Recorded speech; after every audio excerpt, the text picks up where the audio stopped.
도널드 트럼프 미국 대통령이 시위대를 강경 진압하고 있는 이란의 군사 개입 가능성을 경고한 가운데 미국 국방부가 항모전단을 중동에 전진 배치 중인 것으로 알려졌습니다. 현지 시간 14일 외신은 미 국방부가 남중국해에 배치됐던 항모전단을 미 중부사령부 작전 책임구역으로 이동시키고 있다고 보도했습니다. 소식통은 핵추진 항공모함 에이브러햄 링컨호를 중심으로 항모전단이 구성됐으며 약 일주일 동안 이동할 것으로 예상된다고 전했습니다. 네, 이란에 대한 군사행동을 저울질하고 있는 미국 트럼프 행정부가 이란이 예정됐던 800건의 처형을 중단했다고 밝혔습니다. 미국은 조금 더 인내심을 갖고 상황을 지켜보겠다는 입장인데 그러면서도 이란 핵심 인사들을 제재하며 압박을 이어갔습니다. 워싱턴 정호윤 특파원입니다. 백악관은 이란 정부가 체포한 반정부 시위 인사 800명의 처형을 중단한 것으로 안다고 밝혔습니다. 이란 정부도 처형은 생각지 않는다고 말했습니다. And there is no any hanging today or tomorrow or whatever. That's Friday. I can tell you, but I'm confident about that. 미국은 시위대를 강경 진압해온 이란 정부를 향해 군사 행동까지 암시하며 경고해왔는데 이 같은 압박이 효과가 있었다는 취지로 해석됩니다. And so the president and his team are closely monitoring this situation, and all options remain on the table for the president. 미국 정부는 시위대 강경 진압을 주도한 이란 핵심 인사들에 대한 고강도 압박에도 착수했습니다. 이란 최고 국가안보회의 사무총장을 비롯해 군과 치안당국의 주요 인물들이 미국의 제재 대상에 올랐습니다. 베선트 장관은 트럼프 대통령의 지시라고 못 박으며 모든 수단을 사용해 강경 진압의 핵심 인물들에게 책임을 물을 거라고 밝혔습니다. 뿐만 아니라 이란의 석유 판매 수익을 해외 시장에서 세탁해온 은행들도 제재 대상으로 지정하면서 이란 정권에 돈줄을 줬습니다. 미국의 군사적 개입이 임계점에 가까워졌다는 관측 속에 네타냐후 이스라엘 총리가 이란에 대한 공격 연기를 미국에 요청한 것으로 전해졌습니다. 사우디아라비아 등 중동 지역 미국의 우방국들도 지역 내 더 큰 불안정과 희생을 피하기 위해서 트럼프 대통령에게 보다 인내심을 발휘해 줄 것을 당부했습니다. 워싱턴에서 연합뉴스TV 정호윤입니다. 백악관이 이란 정부의 반정부 시위대 강경 진압이 계속될 경우 심각한 결과가 따를 것이라고 경고했습니다.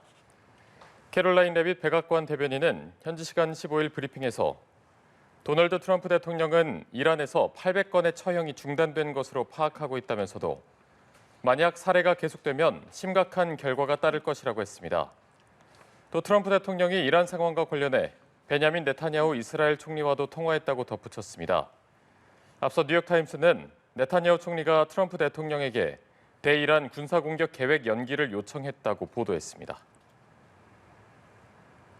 미국이 이란의 방전부 시위를 탄압해온 이란 당국자들을 제재 대상으로 지정했습니다. 미국 재무부 해외자산통제국은 현지 시간 15일 강경 진압을 주도한 이란 핵심 당국자와 군 관계자들을 포함해 신규 제재 명단을 발표했습니다. 명단에는 알리 라리자니 이란 최고 국가안보회의 사무총장과 이란의 군부대 사령관 4명이 포함됐습니다. 또한 이란의 석유와 석유화학 제품 수익을 해외에서 세탁한 이란의 금융기관 등도 명단에 올랐습니다. 이는 도널드 트럼프 미국 대통령의 지시에 따라 대이란 압박 수위를 높이는 조치로 풀이됩니다. 도널드 트럼프 미국 대통령은 이란 정부가 반정부 시위대를 상대로 교수형을 집행할 경우 매우 강력한 조치를 취할 거라고 밝혔습니다. 트럼프 대통령은 현지 시간 13일 미 CBS 방송과 인터뷰에서 시위대 교수형 소식이 미국의 한계선을 넘긴 건지 묻는 질문에 이같이 답했습니다.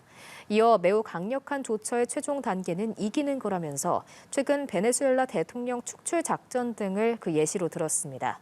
해당 작전을 포함해 함께 언급된 내용이 모두 기습 군사작전이었는데 이란 지도부를 향해 군사 개입 가능성을 시사한 걸로 풀이됩니다.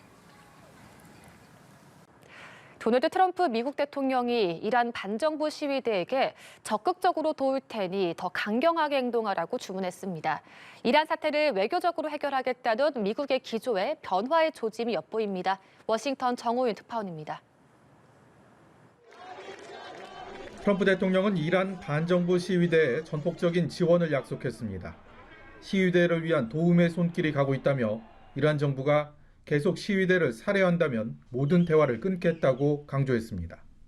You said to Iran this morning that help is on the way for protesters. What did you mean by that? What kind of help? You're going to have to figure that one out. I'm sorry. How many people have been killed? 시위대를 애국자라고 칭하며 정부기관을 점령하라고 독려하기도 했습니다. 이란 정부와 대화를 통해 외교적 해법을 찾는 걸 우선시하겠다던 기존 기조와 확연한 온도차를 보인 겁니다. 특히 대화 조건으로 시위대에 대한 강경 진압을 먼저 중단해야 한다고 요구하면서 미국의 기조가 더 강경해졌다는 해석이 나옵니다. 트럼프의 중동 특사가 옛 이란 왕세자이자 야권 지도자를 비밀리에 만난 것으로 알려지면서 이란 정권 붕괴까지 염두했다는 분석도 나왔습니다. 우방 영국도 이란에 대한 추가 제재를 예고하며 미국과 보폭을 맞췄습니다.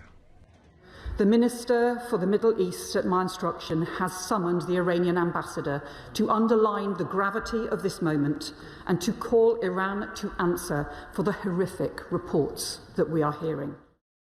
미국은 관세를 꺼내든 데 이어 이제는 군사행동 가능성까지 열어둔 채 압박 수위를 끌어올리고 있습니다. 공은 다시 이란 정부로 넘어갔습니다. 워싱턴에서 연합뉴스TV 정호윤입니다.